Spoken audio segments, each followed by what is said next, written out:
Turn to Section 1 of Practice Listening Test 4. Section 1. Listen to the conversation between two students, John and Carol. They have a list of the names of authors whose books have been given to the library. They have to classify the authors as writers of cookery, sports or travel books. First, you have some time to look at questions 1 to 8 on the table.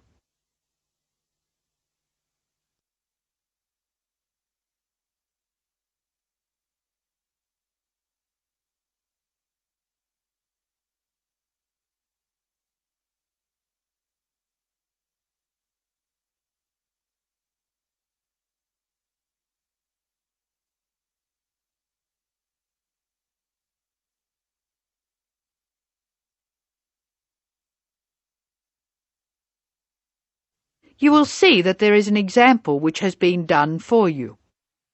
The conversation relating to this will be played first. This is a great collection of books, isn't it? Very impressive. Who gave them to us? Apparently the donor was a book reviewer. There are a lot of books about sport. Here's one, My Life in Cricket. Well, that's certainly sports. Who's the author? Peter Adams. He also wrote Journeys Through Spain. Did he? Peter Adams writes books on both sports and travel, so S.T. is written against his name. Now we shall begin. You should answer the questions as you listen, because you will not hear the recording a second time. Now listen carefully and answer questions 1 to 8. This is a great collection of books, isn't it? Very impressive. Who gave them to us? Apparently the donor was a book reviewer. There are a lot of books about sport. Here's one, My Life in Cricket. Well, that's certainly sports. Who's the author? Peter Adams. He also wrote Journeys Through Spain. Did he? Next one is Stephen Bow. He wrote Summer Barbecues, Cooking for Singles, Dinners by Candlelight. Anything else? No. Do you have anything by Pam Campbell? Wanderings in Greece, My Life in Russia, Travels in the Amazon, and Pam Campbell's Guide to a Successful Trip. Sounds like she got around. My next one is C. Ketzik. He has a list of books about football, the World Cup, Heroes of the World Cup, Playing with the Round Ball, Soccer for Everyone. That's enough. He was a one-topic writer. Ari Hussein, however, wrote about cooking and travel. His series of cookbooks is called Living and Cooking in Spain, Living and Cooking in China, Living and Cooking in Brazil. He's been everywhere. I've got a specialist here, Sally Innes on tennis. Here are some of her titles: Improve Your Serve, Tennis for Everyone, Tennis Forever. Meg Jorgensen has 3 books, one in each category: Cooking for Health, Sport is Good for You, and Travelling in Australia. A varied talent. Who's next? Bruno Murray. He wrote children's books, a whole series called A Child's Guide to, and then The Name of the City. Oh, you mean like A Child's Guide to London? Yes, that's right. He seems to have stayed in Europe. Ruby Lee, however, has just one book. It's called The Emerald Isle, and it's all about Ireland. Apparently she went around Ireland on foot. Jim Wells wouldn't like that. His books are all about motor racing. Nice photos of old racing cars. Don't you love the goggles on the driver? They do look strange, don't they? I think we're nearly finished. What did Helen Young write? Summer menus. Food for thought. She also did a book of Chinese recipes. Cantonese, I think. OK, that's dealt with the first box. Let's stop for a minute. That is the end of Section 1. You now have some time to check your answers.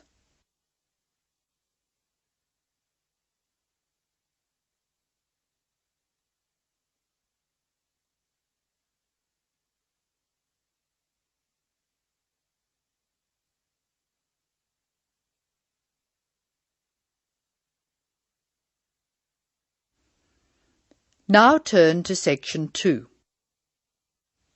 Section 2. You are going to hear a talk by a student advisor who is inviting new students to a welcoming party. Look at the invitation.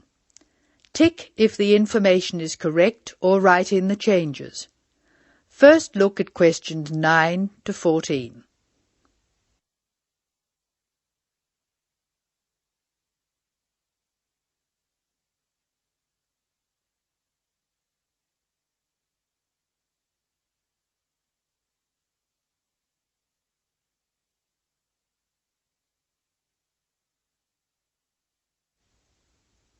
As you listen to the first part of the talk, answer questions 9 to 14. Hello, my name is Dave Burns, and I'm here to tell you about the welcoming party we're having for new students. Unfortunately, the information on your invitation is inaccurate. We didn't have enough time to print new invitations, so I'll have to ask you to make changes. To start with, this isn't a welcoming lunch, it's a dance party. However, the next line is true. The party will be held at Blackwell House. Is everybody comfortable with that? The next line tells you when the party will be. Friday, June 15th at 8 p.m. But I have good news. The party will end at 11 p.m. As a result of this later end to the party, the bus will go later too. So it should read, free transport to the student hostel is available, leaving Blackwell House at 11:30. And of course, other students may attend, and all students must have their student ID card with them. I hope you can come to the welcoming party. It's a really good way to get to know other students and to learn what it's like to live in this city and to study here. Just one final change.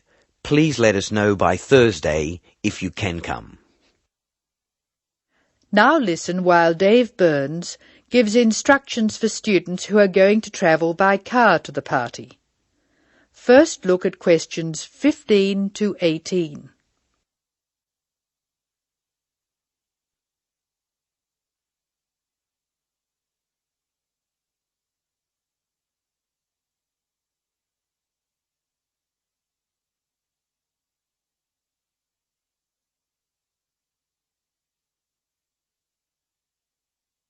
Write no more than 3 words for each answer. Some of you may prefer to travel by car, but I have to warn you about some changes to the roads. You will find there is a lot of new road work on Smith Street. The work will not finish for a long time, so we can be sure that Smith Street will be a problem. If you are coming from the city, you will be able to travel easily until you get to Blackwell Street, just near the college. As you know, Blackwell Street is very long. You should avoid the corner of Blackwell Street and Jones Avenue, because they are laying telephone cable. However, you can take a detour and avoid Blackwell Street altogether. The best thing to do is to pass the roundabout and take the first road on your left, which is Brown Crescent. Brown Crescent will lead you into the college grounds, so that's easy. I hope everyone has a great time. Bring your friends, and we'll see you on Friday. Oh, one final reminder. It's best to use the side door. The front door may be locked at 7, so come to the side. See you on Friday. That is the end of section 2. You will now have some time to check your answers.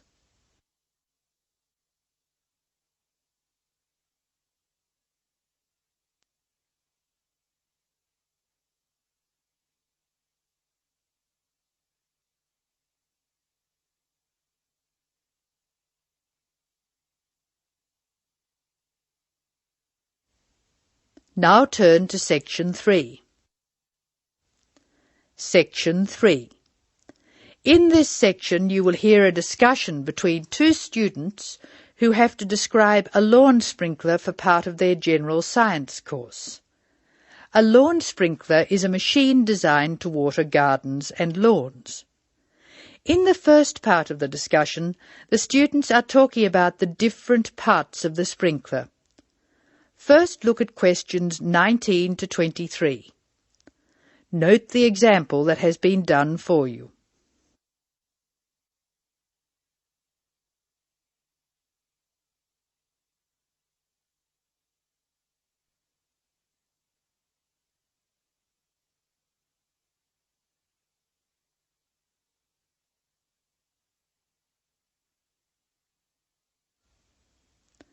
Now listen to the conversation and label the parts of the sprinkler on the diagram.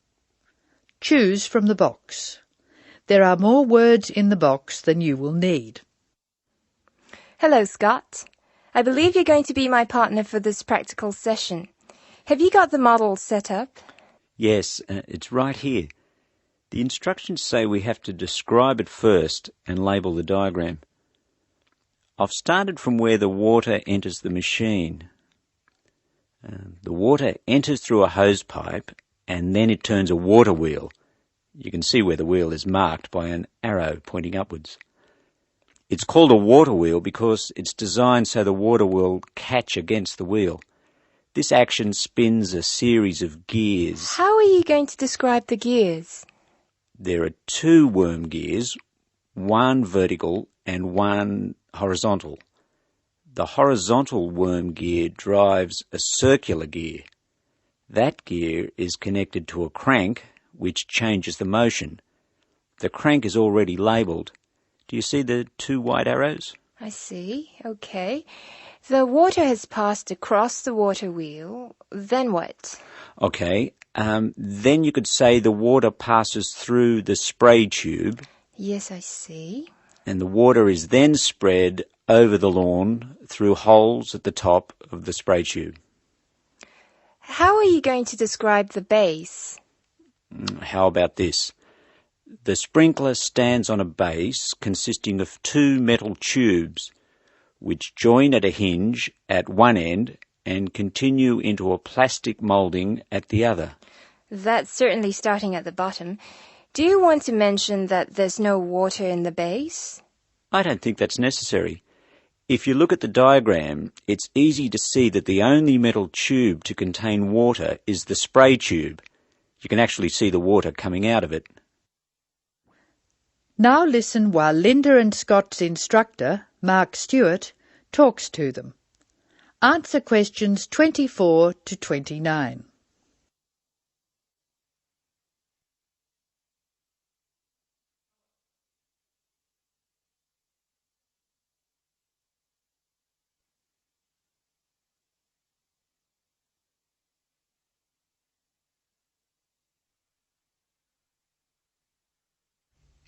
Hello, Scott, Linda. I'm glad I caught you before class. Did you know about the change in examination schedule? Change? Yes, the last day of examinations for your group will be December 2nd instead of November 29th. Is that definite? We were told they'd be on November 26th, and then there was a rumour they'd be on December the 1st. The schedule's gone to the printer. There can be no changes. It's definitely December 2nd. That's a relief. I'm going to the US on December the 4th. Are you one of the exchange students? Yeah. I'm really looking forward to studying there. Do you know if their general science courses are anything like ours? It's not very likely. Actually, all basic general science courses are fairly similar. You'll find you're behind in some things and ahead in others. I wouldn't worry too much about the course. You've been doing well on this one. Linda, have you finished your assignment yet? I'm nearly there. I should be able to give it to you on Monday. That's good. I can't let you have another extension. I was really grateful for the extra time you gave me. That was a really big assignment. Well, I'll expect it next week. Now, would you like to hear the details of the timetable? Oh, yes, please. I've just finished putting it on the notice board downstairs. Basically, you'll have 4 examinations. General Mechanics is in the morning of December 1st. Physics and Maths are on the afternoon of the same day. Communications and English are on the morning of December 2nd, and Earth Sciences in the afternoon. All over in 2 days. Yes. I'll miss teaching this class. You're all good at expressing your views, which makes for an interesting class. Some of the other first-year classes won't talk, and they're rather boring to teach. That is the end of section 3. You will now have some time to check your answers.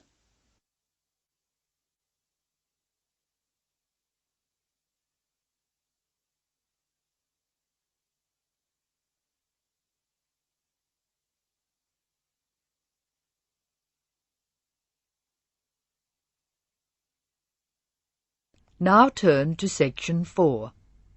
Section 4. You will hear an extract from a talk about student health, and specifically about ways to avoid headaches. Listen to what the speaker says and complete the summary. First, look at questions 30 to 40.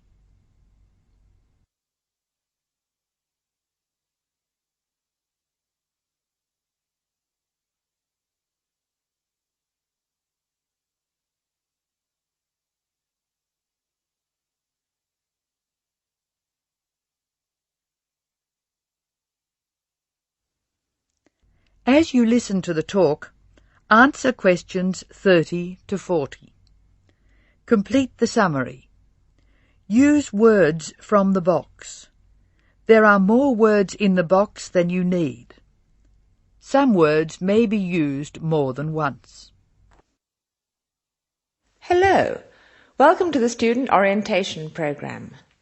Today's session is on health issues, and this talk is about headaches and how to avoid them. It may surprise you to hear that headaches are often caused by hunger. In fact, one study suggested that 70% of headaches are related to hunger, which makes it the principal cause. The advice is simple. Eat 3 meals a day and try to keep to a fairly regular schedule of meals. People associate noise with headaches, and for most of us, excessive noise creates the conditions for a headache. Very loud noise is unpleasant, and people usually remove themselves from it. Having said that, younger people tend to tolerate noise better than their elders, so I may be leaving noisy places far earlier than you. Just remember that exposure to too much noise may predispose you to a headache. Of course, we all associate headaches with studying.